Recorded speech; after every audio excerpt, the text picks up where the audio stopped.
This video is to show how to create regions on backgrounds using KherveFitting version 1.62. So this is an improved background version, and let me open up a file that is quite consisting of many color levels and many samples, and this is the one I tend to use to check if KherveFitting works correctly. So in here, I will introduce you with the titanium 2P and how to recreate a region. So let me put my sample manager down somewhere here, and we will use this button. So right now there is already pics created with a background, and the background that was used was the smart. So the smart is the default background. It's actually a Shirley background if the background goes up, and a linear background if the background goes down. So for example, let me remove absolutely everything and recreate it from scratch. Even the pixels are gone. So let's say I create a background and it creates a Shirley background because this goes down. But if I go here, now the background, it creates a Shirley background because the background goes up. But if I go here, now it creates a linear background because the background goes down from here to there. So it's linear. Okay, and then sometimes we may have the background which would be higher than the raw data.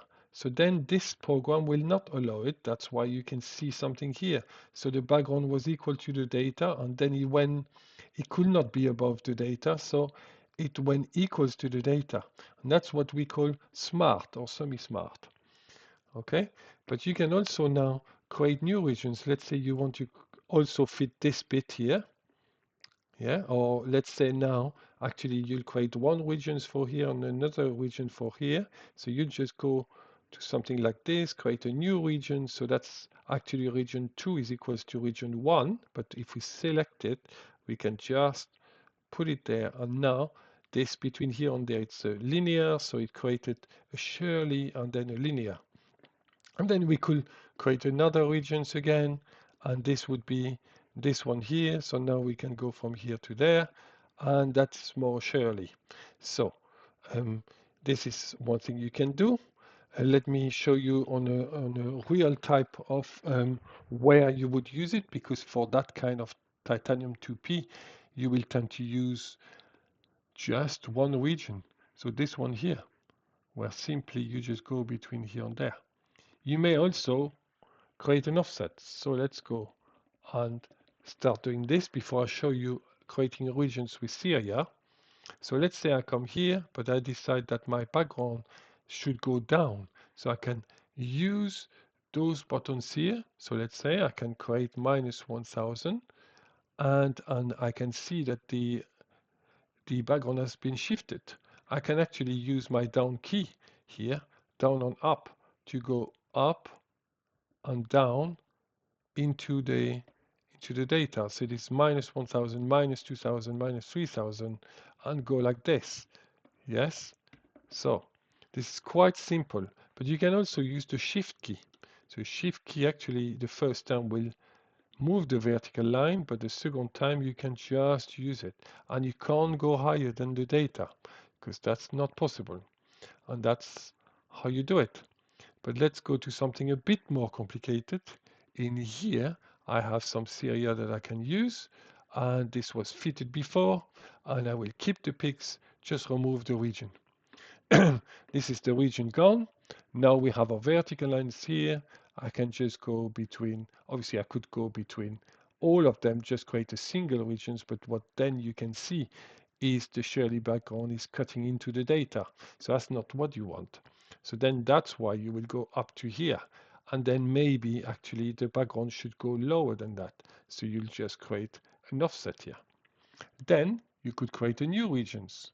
And you will notice, by the way, that where you've not created the regions, the background equals the data. That's what you see here. But now let's go into our second region. Our second region's binding energy position is equal to the first regions. Let's move down to here, and now we have an offset from the previous one, but we can offset also this one here.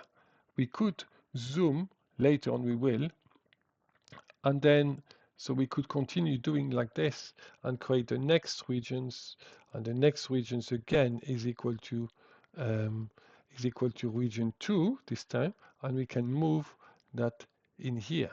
So now we could simply just move that back here, move that down there, and you could try to be slightly more precise, going down here, just moving slightly, or just using the cursors. So this cursor, let's say 20, you can see it moving, and now this is kind of perfect.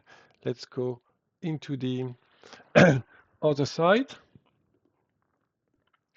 and use the tab key to switch between the two. So you'll see if I just zoom out, actually you can use the tab key to go in between regions, or you can use the button here, switch region. But yeah, the tab key is slightly better, much easier to use. So now let's put that nicely into here, and let's use the shift key as you knew from the previous one. Maybe we don't manage to do it quite nicely, so let's use again. This is the right side, so let's move that slightly, and this is now perfect. So you could also use the vertical line to let's say now use a different region on the left. So let's say if I go slightly lower, then 875, you can see now that this is changing. And you can put it back. So that way you can be quite precise into what you're meant to be doing. This is now how we create regions. You have different types of regions. Let me go through another one in another video.